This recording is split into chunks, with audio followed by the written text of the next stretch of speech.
good morning, Good afternoon. good evening, wherever you are on our amazing planet.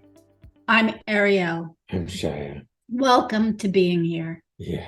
Today's theme, you win, I win. We win. In case you're not familiar with our show style, we do finish each other's sentences. Yes, we do. And here we go. I want to read. You read it because I want to hear the course description, or not the course, what do they call this? A podcast description. Right. Yes. Winning can be a team sport. And when it is, the wins feel richer and deeper. Go ahead, win big. We're on your team. Join us in being here and allow yourself to experience the winner in you. I like that. It happens as you drop into being here. Well, everything unfolds. It happens when you forget about you and start getting engaged in what's happening around you. And in this case, in the podcast format, it has to do with listening. Right. Where you not listen to see how you can get better, but listen to hear what the other people are talking about. Not to get somewhere, but just to hear it. Sean and I like to listen to audiobooks a lot. And I love just listening as the story unfolds. I love listening to the voices, the narrator.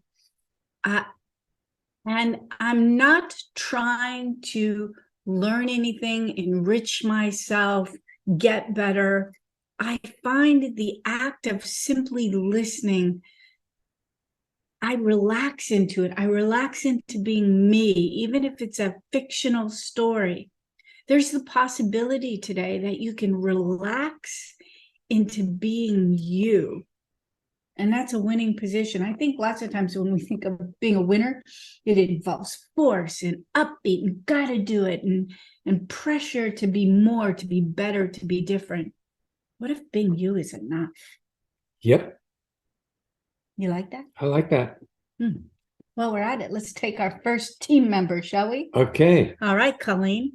Welcome to being here. Tell people where you're zooming in from. Hi, I'm Colleen, and I am zooming in from Manhattan, New York. Welcome. Welcome to being here. Thank you. It's nice to be here. I love this topic. What about this topic do you love? Well, I work in the banking world. I am a loan servicer. And what is a loan servicer? What does that mean? What do you do? What is that? If I'm in banking and I'm not familiar with the banking world, what does a loan servicer do? Well, I help manage the loans. When big corporations want loans, I take care of the borrowings and the repricings and the rollovers of loans and interest payments and fees. And I'm also into closing trades now. So when traders are trading back and forth between counterparties and whatnot, I close the trades and I double check everything. So I'm a checker on details. Okay. But most of what you just said is jargon. Okay. And what I mean by jargon is a unique language that serves a subset of society. So your jargon words are related to the banking industry. Like repricings and closing out trades. And all of that, it doesn't mean anything to the lay person, really, unless they have a background in it. It's like when doctors use words that are outside of your knowledge. They're fine for the doctors and nurses because they know what they're talking about. I went and had a skin exam, yearly. I have a dermatological exam to make sure I don't have skin cancer or the predecessors to that disease. Precursors. Yeah. Like the pre-cancerous cells or anything like that. And I listened to the doctor give the doctor's assistant things to write down, what they see. Like I have found, and then he'll or she'll, depending on which doctor we see, say a word that means nothing to It us. means absolutely nothing to me because I don't understand that word. And very few people do. But people oftentimes use jargon words because it's what they are used to, and they don't include other people in the listening to what they're saying So so that they understand it. So I just am caught by all the words that are out there that I don't have any idea what they mean. and in a way, Colleen, I've heard you describe what you did before, and I've seen you do it on our Living Made Easy seminars. And from time to time, it's a throwaway in order to get on to the important things. And other times you stop and you look at people and you describe it in a way that I can relate to. So That your mother would understand it. so that when you're done, How's that? You like that one? I do. when you're done, I feel smarter rather than, oh, well, I didn't understand that either, I guess. But, maybe I'm not supposed to understand those things. Maybe they're supposed to be mysterious, or only some people know about that banking stuff. So let me do it. Take two. So Why not? Let's okay. Yes. So when corporations want to borrow money, my bank lends the money so that it's in loans. And so when these corporations want their money, they ask us for it, we give it to them. And then when they want to pay it down, they give us the money back. And on that is fees and interest that I process and manage and find discrepancies with, if there are any. If it's So on they're making their payments, yeah, and interest payments are correct and the fees are correct and that they're coming in a timely way. yes, That's what you do. yeah. I understood that. I understood that too. And I'm like, wow, that's great. And I'm an associate there. I love my job, and I didn't start loving it until I started your seminars and after I met y'all. And right now I am training people. I manage the new people that come on. I don't manage them, but it does feel like a manager job, even though I'm not their manager. And with the win-win, a lot of the people I am training are hired at positions above me. And I find that when my manager, who's given me the job to train these people, says, how are they doing? And when they don't know a lot, like one person right now, and right now at this moment, he doesn't know a lot. And I'm like, wow, so I find that when I report back to her, I might have a little attitude instead of being supportive of him, because I have a little bit of glee that he's gotten a title higher than me, but I know more than he does. And I don't really like that I do that, but I've been doing that. So not Christian of you. I know. Well, we have to take into account multiple things. One is your background, which is that you should always have kind, and Shai made a little joke with you. We know you well, and that your Christian background has really been the background upon which you judge yourself. So if you have a thought that is catty or not kind, it's like, ooh, you have the thought and you reprimand yourself in the next breath. So that's part of it. But I have, over the years, had many different people who we have hired to do different jobs for us. So in effect, I am their manager or their boss or the president of the corporation or the vice president of the corporation, depending on which of our companies we're talking about.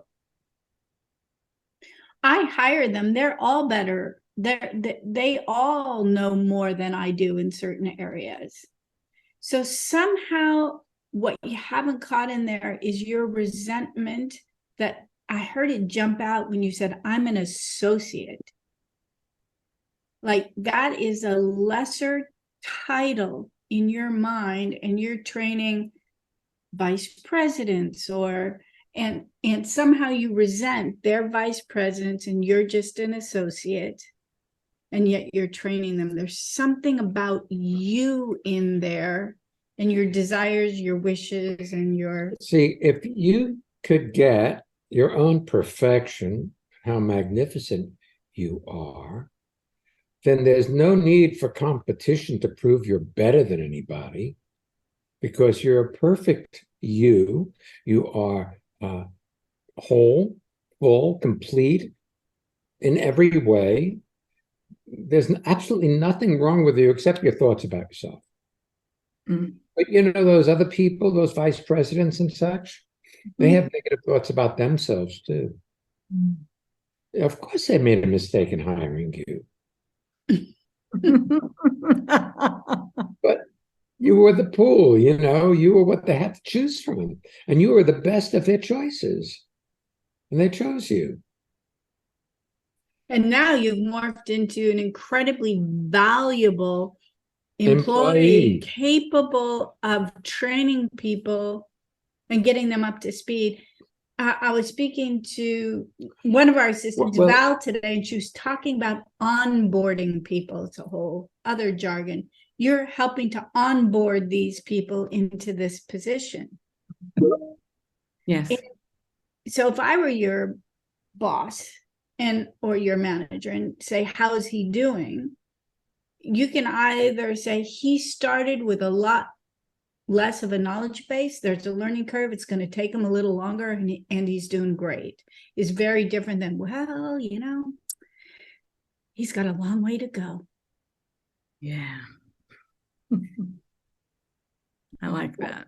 You know, you can build your team's success, and it all has to do with you.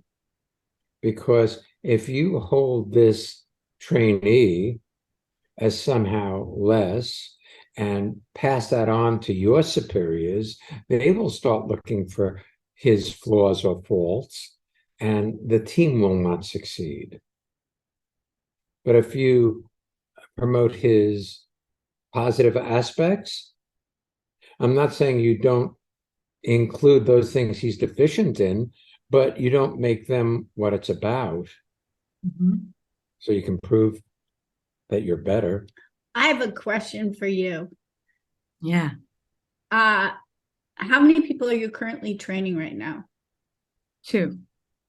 How many of them are men? Both of them. Okay, just curious. Mhm. Just curious.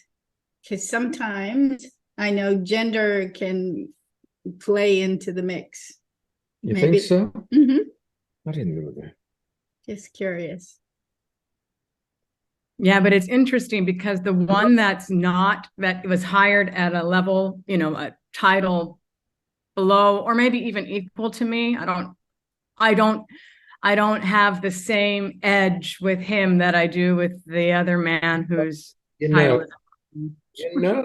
It's harder for a rich man to get into heaven than it is for a camel to get to the eye of a needle. I've heard that. I mean, you've been given prejudices against people who are successful. But we have noticed something over the years, Colleen, and that is if you resent somebody for their wealth, their relationship status, their home situation, their job description and title, you will never allow yourself to have that yourself. And you may aspire to have wealth, but you won't allow it if you can't allow it in others. So if you can see this gentleman as having a title that is an upgrade in the system of the bank, you can recognize that he is learning things that you already know and don't hold it against him, that this is part of the arc of his growth. you open the door for possibilities rather than passing on your resentment. It's hard to learn things from somebody who's resenting you at the same time. Ah, yeah. And the Okay. other thing is this person may have certain qualities and qualifications that would do your team great good. And they'll be hidden from you if you're judging him. Mm, You know, you okay. can put him into a long-term ally or somebody who will put up with you for the rest of your and his life in this business. Mm, okay. Good. But you know, it all starts with you. That you have those little thoughts that go by that are uncharitable or unkind, and you judge yourself for having them rather than going, Well, you have uncharitable thoughts about yourself. Mm-hmm.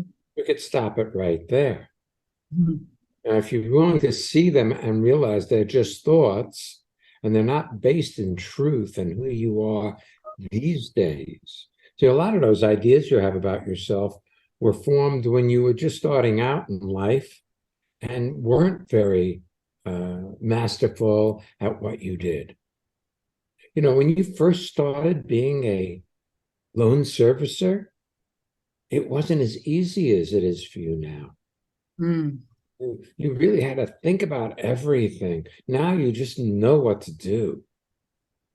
right.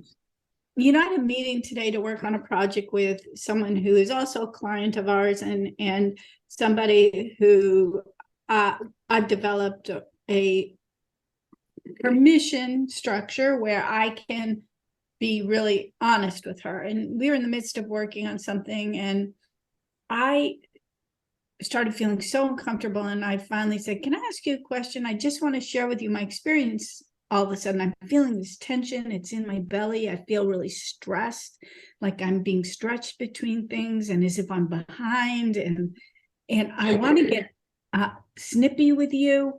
And you're not doing anything wrong, but I'm finding myself irritable. And she started to cry and said, "You know, that's what's happening with me at work." And you're describing me.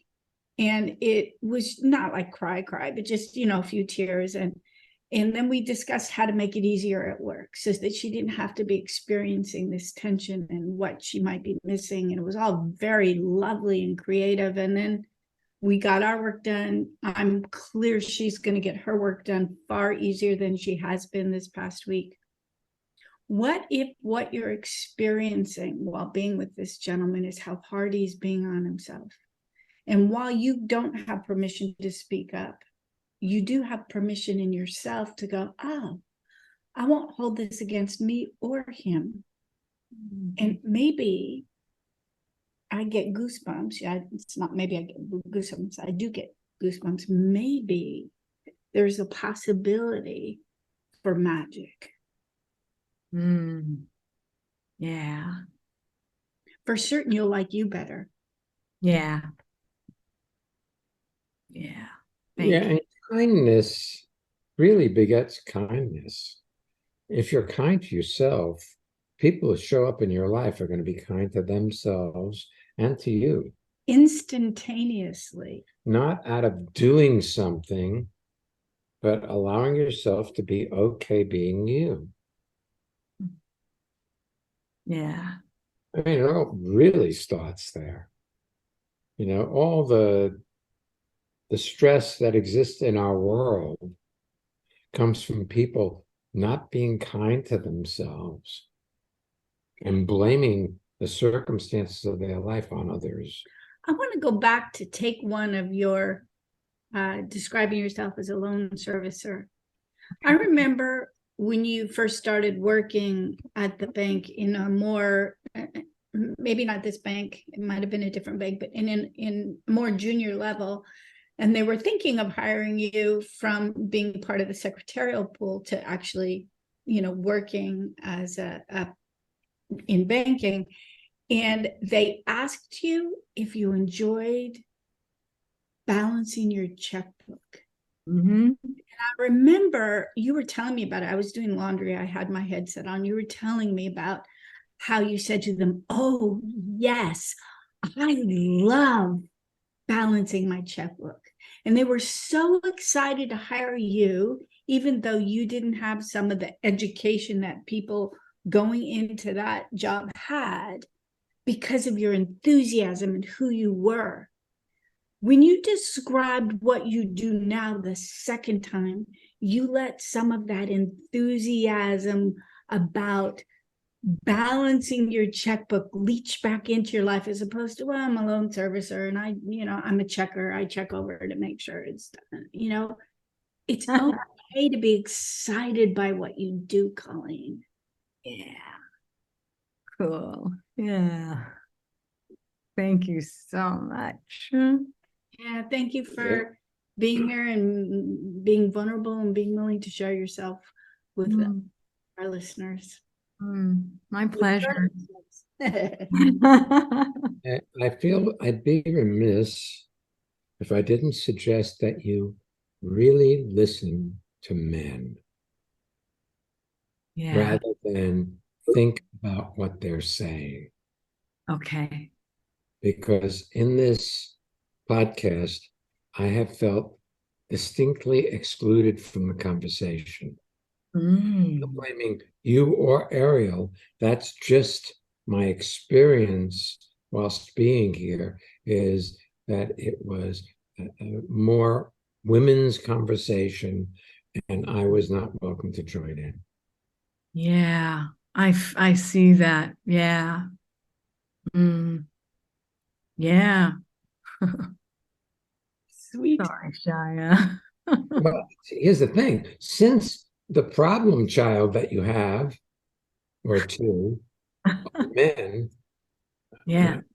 I suggest that if you truly listen to them, then get on to other things, or think you have to get stuff accomplished, so what they're saying falls into like a background spool rather than fully be there, hearing what they're saying as though it matters to you, then if they don't feel heard, they're not going to tell you what they need.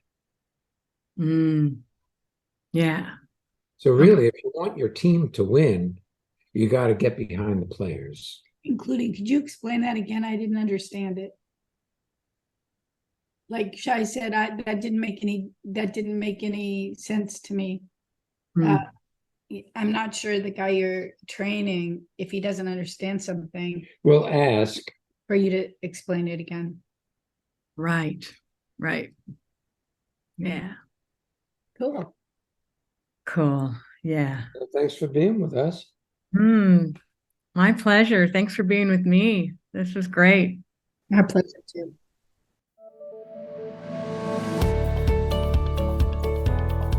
Hey, it's time for the listener feedback spotlight. It's where we get to hear from people in this amazing listenership and transformation community talking about what's happening in their lives. I'm Andrea from Basel in Switzerland. And I know that transformation basically saved my life. I remember meeting Ariel and Shia Kane and this whole community with amazing people from all over the world about 15 years ago, when I was in a point in my life where my life was not fun. It wasn't fun. I was looking for something and I really didn't know what. And I met my singing teacher and she introduced me to transformation. And since then, my life has blossomed. It's blossomed in every way you can imagine. My business life, my private life, my sense of satisfaction, my sense of feeling alive and be excited about my life just expanded, and I just love it. So I invite you to join me if you can. Do you want to have well-being with consistency? Connect with people all over the world from the comfort of your own home at Ariel and Shia's lively interactive Living Made Easy virtual seminars.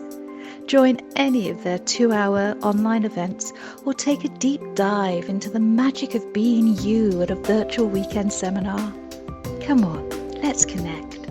Find out more and register at transformationmadeeasy.com.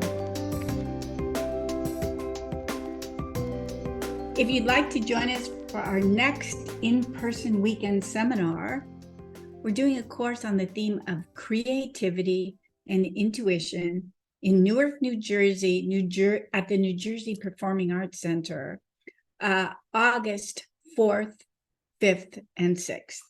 So you are welcome. You can find out more about it at transformationmadeeasy.com. We are doing the Living Made Easies on Mondays, Tuesdays, and Saturdays over the summer. So you can check our summer schedule also at transformationmadeeasy.com. And Costa Rica 2024 is open and filling fast. So if you'd like to join us, please do. Let's take our next guest, Yes. shall we?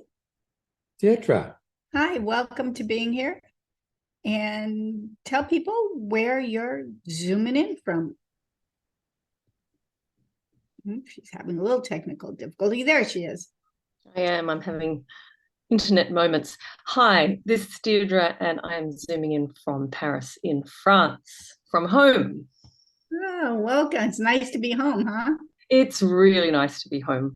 I'm very happy being home. I wasn't so happy being home after some of these long COVID shutdowns when we were all locked up for a while, and we had quite strong restrictions here in Paris, and living alone. I'm really happy that now my association with my apartment has come back to one of it being a sanctuary and a wonderful place to be. Nice. That's great. Yeah.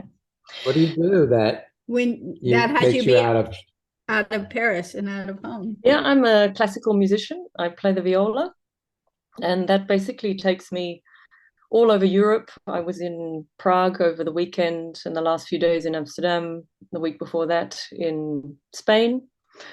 So it takes me, all over Europe and all over the world, which I love. And I also love being home. I have a question. Yes. When you go to play for orchestras all over the place, do you primarily take trains or do you fly there? How do you get there? Do you drive? Yeah, mostly planes and trains. And I've certainly, even well before COVID, I was trying to take fewer planes and do as much as I could by train. And I still prefer that. Even to me, 8 hours on a train is far more preferable to a couple of hours flight with airports and things like that. So I do as much as I can like that. But once you're on a tour with an orchestra, it's the orchestra that organizes the travel for you, so that you don't have a choice. You only have a choice at the very beginning and at the very end. Gotcha. Yeah. And I loved listening to your conversation with Colleen, and I had a different thing to talk about in my mind, but while you were talking with her, something kept coming up, which was my mum. And there was something about even the order of you win, I win, we win, rather than I win, you win, we win. It's you first. And I just started to think, wow, for years and years and years, I think I denied my mum access to me. I blocked her for a long, long, long time. And in the last few years, and especially since COVID, because Australia was shut, I couldn't go there for 2 years. And now there's this beautiful, I don't know where it's come from, it hasn't particularly been conscious, but I give myself to her. And that's when I go there, when I'm there physically. I give her my time, my attention. When she wants more, I give her more. And it's really new, and it's really, really beautiful. That's great. Yeah. What I like about what you said is you haven't structured a plan to fix you or your mom, that it's happened naturally. But you see, Deirdre, darling, you've been training yourself for several years now. We've known you for a long time, relatively speaking, where you've come to seminars and you become facile at listening. to what people are saying, where you're not going off on tangents in your thoughts. And especially with your mom, she's not used to being listened to. You are a unique phenomena in her life. You actually listen to her. See, most people don't listen. Most people are lost in their thoughts, trying to get what they think is important, and they hardly ever listen to others. So Yeah. that as a daughter, that's such a gift to truly listen to her. You haven't done anything to fix the relationship. It's fixed itself just out of your being there. Yeah, and we both win. It's very clear. I mean, The world wins out of that. See, here's the thing. You don't play the best music when you're fighting with your mama, that be true. because there are other women in the orchestra with you, and they Stimulate. that fight with your mother, if you have a fight with your mother going on, just by being there. What? God, yeah, okay. So I have two in one of the orchestras that I play in. I have two female colleagues. I'm the section leader. They have that in each string section: violins, violas, cellos. There's one person who leads the section and decides the bowings and decides how you play, and then the other players are called the tutti players. And there's tutti. Tutti? Yes. Okay. New As word. in tutti frutti. Like tutti frutti. Okay. And yeah, I have two colleagues in a particular orchestra in Monaco who are both probably about 10 years older than me. And I am resistant to them. I find it difficult sometimes with them. And I had never clocked that before. And as you spoke, that suddenly became very clear. Well, here's the thing that will be very interesting. They may never be difficult for you again, just out of your seeing that little thing that we talked about a moment ago. Yeah. You know, just out of that, that's enough for the whole dynamic to transform in an instant, going forward in time, just out of your seeing that you haven't listened to women that reminded you of your mom. Well, as you were talking, Deirdre, I felt like I was watching a picture book of Deirdre's life. And as you're talking about how you used to not give it to her, it was like the pages flipped back to adolescent Deirdre, who is proving to herself that she was adult and independent. And you know, we're listening to a book on, not, you know, like an audio book. And it has an adolescent girl in it. Well represented, and often the narrator is speaking from this 14-year-old girl's point of view, and how she's unwilling to give to her mom full love because she's afraid she'll reveal the things she's insecure about. And and it's interesting, as you were talking, and you and Shia see, I love that you've attended as many seminars as you have, because see, we haven't worked on you to fix anything, including and especially the relationship to your mother or father. And never talked about it. Those things clear up as you become present in the current moment of your life. So history falls away if you let it. But if you reconstitute it and embellish upon those things they didn't do, well, they couldn't have done them anyway. You know, I was driving to a little river near our home yesterday, or the day before, I don't know, because I've been driving for little rivers by my home for the past few days. And I saw this rather elderly gentleman running up a hill. He was out jogging. And I flashed on a guy that I worked with 50 years ago in San Francisco. He was a trainer in the organization that I was being trained to lead seminars. And I was given a seminar in Anchorage, Alaska. And I went up there weekly, at least 3 times a month.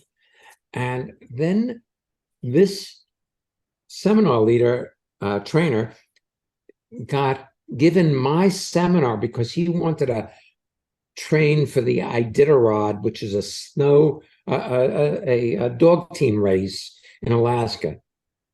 And so they took away my seminar and gave it to him. And I resented him for that.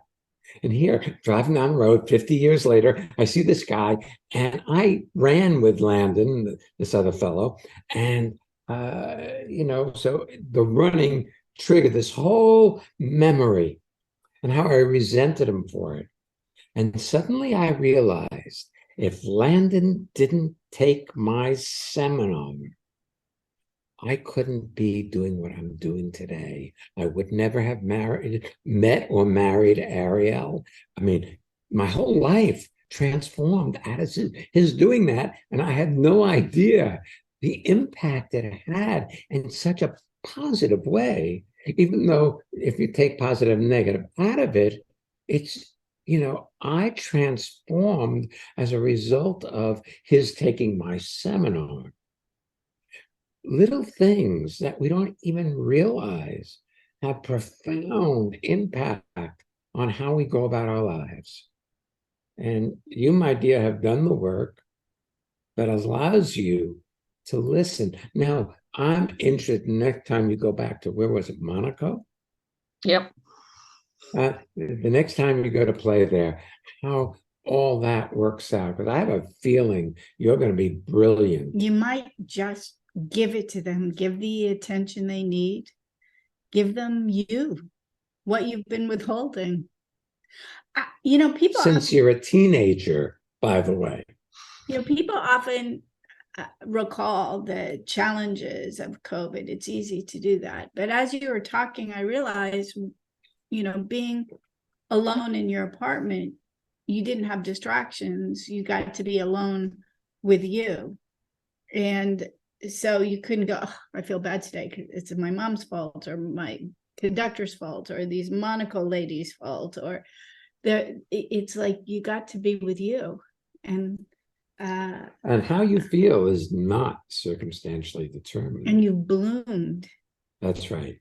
It's lovely. Thank you. Thanks, guys. Yeah, I feel great. And I also feels like, so I look a lot like my mum too. So for me, there's a little something of the kindness to oneself, that being so kind and present to her is almost like an offshoot of being kind and present with myself. There's a poem I know that I used to hear it like a curse, and now I hear it like a gift. And it's, mirror, mirror on the wall, I am my mother after all. Which is great. And I would have cringed 10 years ago if you'd said that to me. And now I think how beautiful. And how magnificent. Well, and lucky me. You share her genetics. Fighting with her is fighting with you. Yeah. I love what you just said. Lucky me. That's sweet. We are all lucky, you see. So this thing, win-win, we win out of you winning. Our greatest gift is your magnificence, and you're having a magnificent life. We have not met her. We'll likely never meet her. However, kindly extend our regards to your mom and tell her how happy we are that she had you, because you're a blessing. Oh, you bet I will. Thank you. Thank you. This was fun. It was. Did you enjoy today's podcast? We did. If so, you can share it on your favorite podcast app. It helps other people find being here. And if so, you feel to do it, thanks in advance. You ready for next week's episode? Yes, I am. Snap out of it. I like that. Makes me Well, laugh. hey, that's really the only way you get out Ah, of it, don't is to get snap out of it. You Can't do it- negotiate. You're No, right. you can't change little at a Yeah, time. we're gonna be. We'll be It's got to be playing one of those let goes. Yeah, we'll be back next week. So come on back. And don't miss Being being here.